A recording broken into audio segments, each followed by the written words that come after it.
Assalaamu alaikum warahmatullahi wabarakaatu. Akkam jirtu hordoftoonni chaanaalii koo jalatti argamtan hundi keessanuu alhamdulillah ani nagaa kooti. Inshaallah nyaata musaggaa jedhamu waliin hojjanna. Akkuma argitan asitti foon daakamaa yookiin mafruuma qopheessee jira.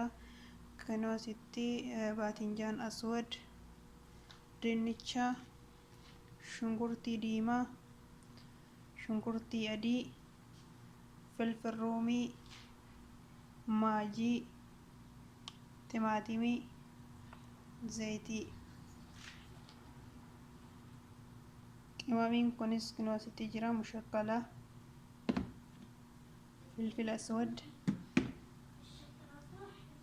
kazbaraa mottuun yookiin firee dimbilaalaa daakamaa isaati. Wantoota kanatu nu barbaachisa.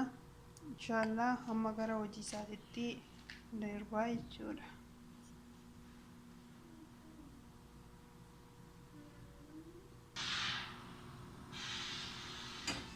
Duraan dursinee zayitii itti naqanna haga nuuf ga'u tokko jechuudha.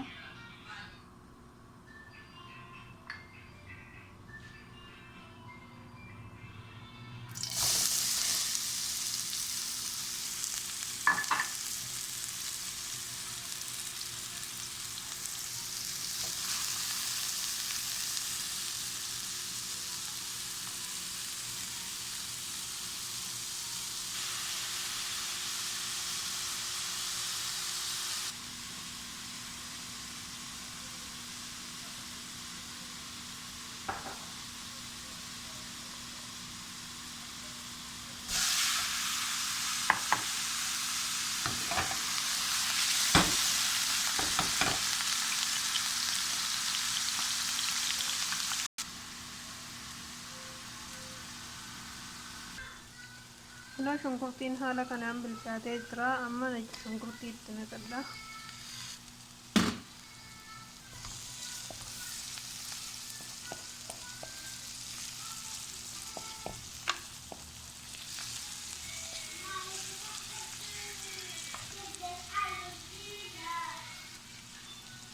Maajii,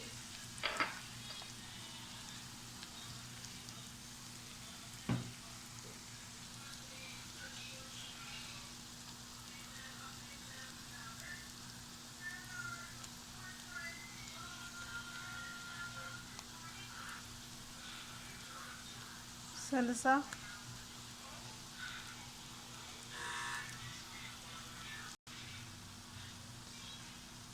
بهارات مشكل،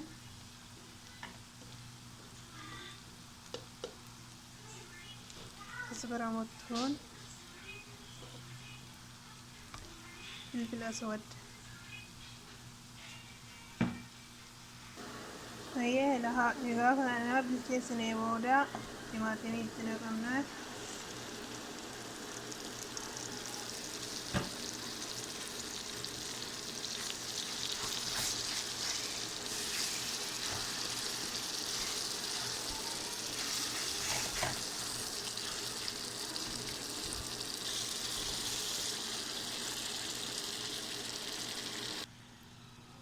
ما شاء الله كنو حالا كنان سوغو إسا وجد إتنين جرا.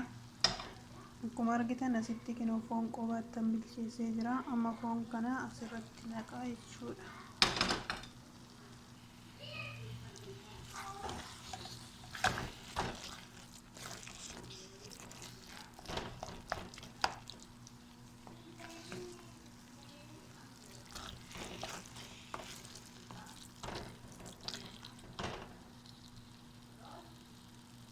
Kinoo kana fakkaata. Amma bishaan xiqqootti naqa.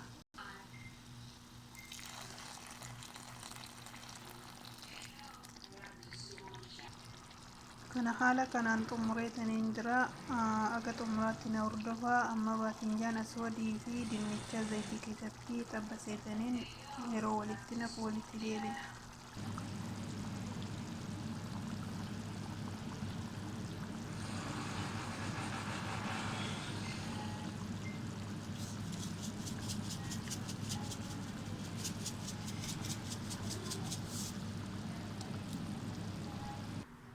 Hayyee hordoftoota kiyyaa kun akkuma argitan dinnicha baatinjaan aswadii fi filfilroomii zayitii keessatti xabbasee deebi'eetaniin jira. Akka viidiyoon isinitti hin dheeranneef hin dalagee as deebi'e amma gara hojii isa xumuraatti deema jechuudha. Kun akkuma argitan as keessattiin tartiiba walirratti naqaa jechuudha. Distii biyya keenyaa fakkaatti. Hedduu namatti tola, nyaata illee baay'ee mi'eessa jechuudha.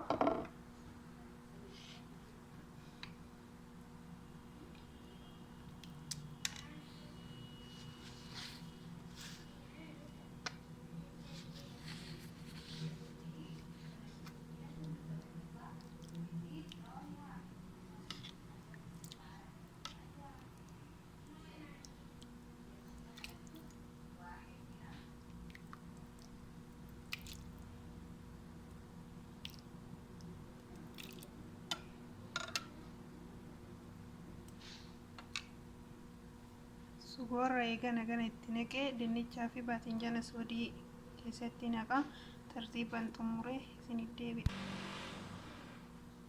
Hunda isaatu haala kanaan hin xumura.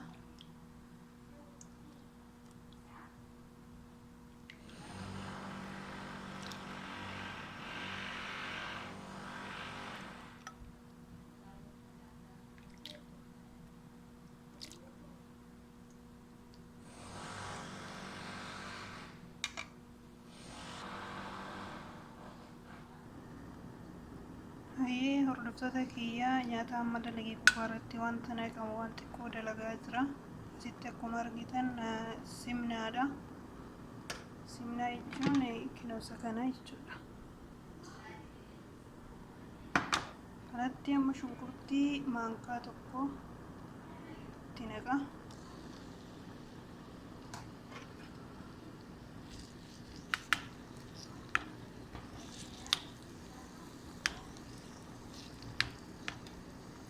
Shunkurtii adiin kun xiqqoo nuuf bilchaatee booda kasbaraa maankaa tokko itti naqna.